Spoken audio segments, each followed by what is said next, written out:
매년 국가정보학 시험에 100% 출제되는 양적 질적 분석 기법에서 각각 세부 분석 기법들에 대한 개념 설명입니다. 잘 숙지하시고 시험에 대비하여 주시기 바랍니다. 먼저 양적 분석 기법은 통계와 수리적 기법을 활용하여 정책, 정세, 사건의 가능성을 수치화 계량화함으로써 객관적이고 예측 가능한 결론을 도출하는 분석 방법입니다. 주요 기법은 다음과 같습니다. 첫째, 정세 전망 분석은 정치적 갈등을 중심으로 상대국의 정치권력, 이동과 세력 변화를 분석하여 미래의 정책 방향을 예측하는 기법입니다. 게임 이론과 합리적 선택 이론을 결합해 정치 행위자 간 이해관계와 권력 균형의 변화를 수리적으로 모델링하는 방식입니다. 둘째, 베이지안 분석은 사건 발생의 가능성을 확률로 표현하여 새로운 정보가 들어올 때마다 기존 확률을 갱신함으로써 정책 결정의 불확실성을 줄이는 기법입니다. 정보의 신뢰도와 조건부 확률을 반영해 합리적 판단 근거를 제시해주는 기법입니다. 셋째, 의사결정 나무 기법은 복잡하고 불확실한 상황에서 결정의 흐름을 나뭇가지 형태로 시각화하여 각 선택지의 결과와 확률을 단계적으로 계산하는 방법입니다. 이를 통해 전체 상황을 체계적으로 파악하고 최적의 대안을 도출하는 방식입니다. 넷째, 귀납적 통계 분석은 다양한 자료를 통계적으로 처리하여 공통된 패턴과 경향을 추출하고 이를 근거로 미래의 상황을 예측하는 방법입니다. 과거 데이터에 기반한 경향선 추론에 활용됩니다. 다섯째, 행렬 분석은 여러 대안을 일정한 평가 기준에 따라 점수화하여 행렬 형태로 비교 분석하는 방법입니다. 점수가 높은 대안을 중심으로 정책적 선택이나 전략적 결정을 도출하는 방식입니다. 여섯째, 시뮬레이션 기법은 실제와 유사한 환경을 인공적으로 조성하고 다양한 변수와 조건을 반복적으로 대입하여 결과를 예측하는 기법입니다. 복잡한 정책 환경이나 전쟁, 경제위기 등의 상황을 가상 실험 형태로 분석할 수 있습니다.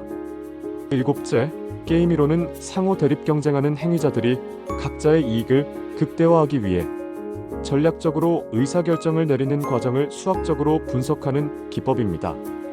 적과의 행동 예측, 협상 전략 수립, 자원 배분 등 전략적 상호의존 관계 분석에 유용합니다. 간략히 요약하면 양적 분석 기법은 정량적 모델과 확률적 계산을 통해 정책 정보 판단의 객관성과 예측력을 강화하는 과학적 분석 도구라고 할 수 있습니다. 다음 질적 분석 기법은 계량화하기 어려운 복잡한 사회정치 현상이나 정책적 쟁점을 전문가의 판단, 논리적 사고, 경험적 통찰을 통해 이해하고 예측하는 비계량적 접근 방법이라고 할 수 있습니다. 이 기법은 자료의 양보다 맥락적 의미와 원인 결과 간의 내적 연관성을 중시하며 분석관의 직관적 사고와 심층적 이해를 토대로 결론을 도출하는 방식입니다. 먼저, 브레인스토밍은 비판 없이 자유롭게 다양한 의견과 아이디어를 제시하도록 하여 집단의 창의적 사고를 극대화하는 기법입니다. 여러 참여자들이 제한된 시간 안에 자유롭게 의견을 제시하고 이후 이를 분류 선별하여 가장 적절한 해결안을 찾아내는 방식입니다. 이 방법은 새로운 정책 대안이나 전략적 아이디어가 필요할 때 특히 유용합니다.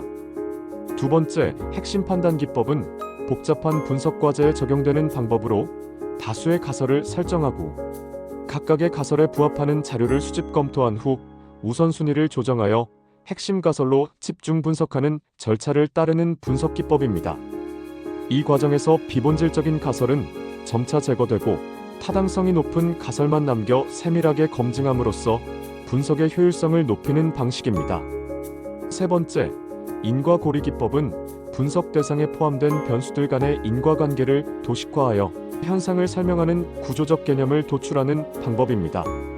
이는 복잡한 현상 속에서 원인 과정 결과의 흐름을 명확히 파악할 수 있게 하며 정책 결정이나 전략적 판단의 근거를 시각적으로 제시하는 데 효과적인 방식입니다. 넷째, 역할 연기 기법은 전문가들이 가상의 인물이나 집단의 입장에서 행동을 모의함으로써 실제 상황에서의 결정과 반응을 예측하는 기법입니다.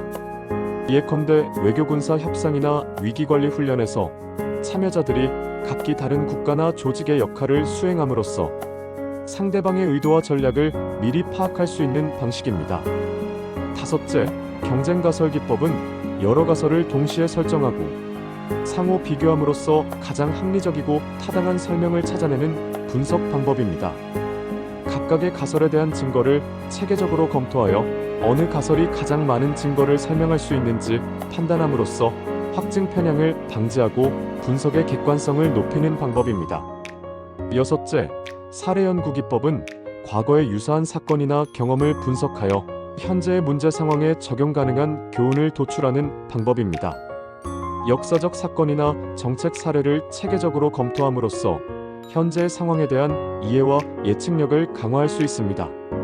일곱째, 분기 분석 기법은 분석 결과를 반복적으로 점검하고 보완하는 과정을 통해 결론의 신뢰도를 높이는 기법입니다. 분석 단계마다 도출된 결과를 검토 수정하고 새로운 정보나 자료를 반영함으로써 점차 완성도 높은 분석 결과를 도출할 수 있습니다. 여덟째, 목표 지도 작성 기법은 분석의 목표와 정책 목표 간의 연계를 시각화하여 정보 생산의 방향성과 우선순위를 설정하는 방법입니다. 이를 통해 분석 활동이 단순한 정보 수집에 그치지 않고 정책 결정과 밀접하게 연결되도록 지원할 수 있습니다. 아홉째, 유추법은 과거의 경험이나 유사한 사례를 비교하여 현재의 상황을 해석하거나 미래를 예측하는 기법입니다. 두 상황 간의 유사성이 클수록 예측의 정확성이 높아지며 복잡한 현상에 대한 직관적 이해를 돕는 방식입니다. 열 번째, 위원회 토의 기법은 여러 분석관이나 전문가가 집단으로 토론하여 다양한 의견을 종합하고 합의된 결론을 도출하는 방식입니다. 이는 개별적 오류를 줄이고 다양한 관점을 반영할 수 있으나 집단 사고에 따른 편향이 발생하지 않도록 주의가 필요합니다. 11번째, 델파이 기법은 전문가 집단에게 반복적으로 설문을 실시하여 의견을 수렴하고 단계별로 수정 보완해가며 최종적인 예측이나 합의를 도출하는 분석법입니다. 익명성과 반복성이 보장되기 때문에 특정인의 영향력이 줄어들고 다양한 전문가의 판단을 객관적으로 종합할 수 있습니다.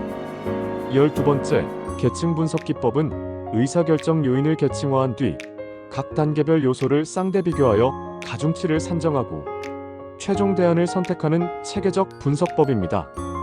복잡한 문제를 구조화하고 다기준 의사결정을 정량화된 형태로 제시하는 데 유용합니다.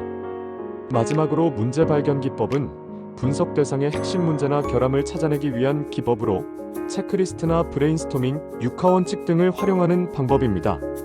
이 기법은 문제의 본질을 명확히 규정하고 이후 분석의 초점을 설정하는 데 도움을 줍니다.